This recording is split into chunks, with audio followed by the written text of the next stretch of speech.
Dear Diary, since the Dooku Tree's death, I've decided to blow this popsicle stand and make my way to Hyrule Castle for more details on the bad guy. On my way out, Saria stops me, and I'm afraid she might try to murder me for leaving the tree cult. Just look at her two-dimensional death stare. But it turns out she just wants to give me an ocarina to remember her by. Or, you know, it could be a croissant. It looks more like a croissant to me. Is that all you needed? Just gonna back up slowly. Run away! Before I could skip into Hyrule Field, I met this fucked up owl with huge eyebrows telling me obvious information. The princess is in the castle. If you get lost, look at the map. No duh, obvious owl. What obvious owl didn't tell me was what the fuck this thing was supposed to be. A plant helicopter coming to chop me up in Link sausages? In the middle of trying to kill that thing, dry bones pop out of the ground and scare the shit out of me. No one invited you to this party. I decided it would be in my best interest to just run away. Luckily, by the time I got to the castle, it was dawn. But no horrors on the outside could prepare me for the horrors on the inside, Diary. I reached the market square and realized this is a town full of lunatics. You've got fucking twin chuckles hand-jiving in this corner. Over here you got the dog dinosaur thing from the Dark Crystal. And this guy for sure hears voices in his head. And this lady probably eats babies. And these two, just stop spinning! And let's not forget Back Alley Man. And no, I do not want to see your dick. The only thing I can do in this situation is keep walking and look straight ahead and try not to walk into what is clearly a painted wall. I come upon the castle and run into Obvious Owl again, repeating information that he already told me 2 minutes ago.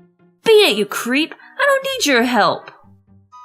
Breaking into the castle was pretty easy. Apparently all of the guards are deaf and blind, since I ran right past them looking for obvious different textures to climb. I come upon a sleeping troll who was blocking the path for the milk boxes. I thought he was only sleeping because it was night, but this goddamn unemployed asshole will sleep forever if you let him. Turns out you have to go back to the first gate and speak to his daughter, who will then give you a chicken, which you can use to wake him up. I bet a knife wound in the neck would wake him up. Once inside, you gotta sneak past more dumb castle guards. What's with this idiotic landscaping? Rich people are stupid. I finally reach a courtyard where Princess Zelda is. At least, I think that's Princess Zelda. She could easily just be a lost nun. Zelda is way too trusting. Hey, you have a fairy! Hey, you have the spiritual tree stone! Are you from the forest? I had a dream about you! Let me tell you all about my family's secrets! Here's how to get into the sacred realm! Here's a PowerPoint outlining my family's sacred treasure and how to get it! My favorite part, Diary, is that the game starts giving me options. Like, will you look through the window? What if I had said no? What then? Will we all just go home because I wouldn't cooperate? I honestly didn't have time to test it, so I just looked through the window. And Zelda's all like, do you see the men with evil eyes? Which one? Because everyone looks kinda shady in this shot. Oh, I guess she's talking about Prisma over here. God, I bet he's a mouth breather. Zelda and I decided to try and get the Triforce before Ganon and then kill him for no good reason other than she had a scary dream about him and also because he kinda has evil eyes.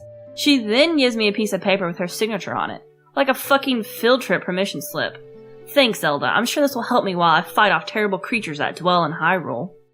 Before I could leave, I'm stopped by Impa and her plastic surgery lips. Ugh, look at those bad boys. She says she's Princess Zelda's personal bodyguard. But not a very good one since I just waltzed my little fairy ass in here. Impa does the only logical thing next and teaches me Zelda's lullaby, revealing, yet again, more ancient family secrets. But it does sound beautiful when I play it on my croissant. Impa leads me outside the castle and tells me to head to Death Mountain. Death Mountain? Why would anyone go to Death Mountain? And Impa's like, don't forget to stop at my village at the foot of the mountain and say hey to everyone before you climb the mountain and die. See ya, wouldn't want to be ya. I don't really feel like going there, but I have no other choice. So armed with my tree marble, Zelda's autograph, and my croissant of time, I start my journey to Death Mountain. Until next time, Diary, your friend, Brittany Saturn. Surprise, motherfucker!